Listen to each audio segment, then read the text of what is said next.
台南市上个16档再度主办全国运动会，毋但得到各界肯定，更是下关市合并以来上好的成绩。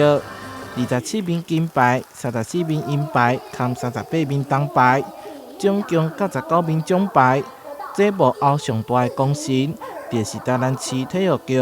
那这个也是象征我们在体育局成立之后，对于各个面向，包括我们的体育设施，还有选手的这个培训，还有我们运动竞赛项目的一些联动，都可以获得一个比较好的一个方向来推动。台南市体育局成立的时阵，以全民运动科、运动设施以及产业科、竞技运动以及学校体育科作为行政铁三角，执行健康市民、影响城市的使命。为了回顾这一档活来的成果，特别举办发表会，提升我们的竞技运动，还有加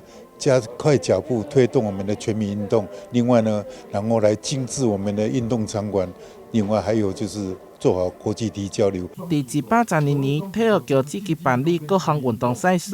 成功带动运动风气。同时，将对市内14个体育场馆进行整修，也启用花轮溜冰场、安南水上训练中心等等，争取中央经费补助多达25亿。接下来114年呢，我们要全力办好114年的全中运，因为全中运呢我们也是10几年没有办了。明年台南市办除了展望全中运以外，也将办理运动文化嘉年华等系列活动，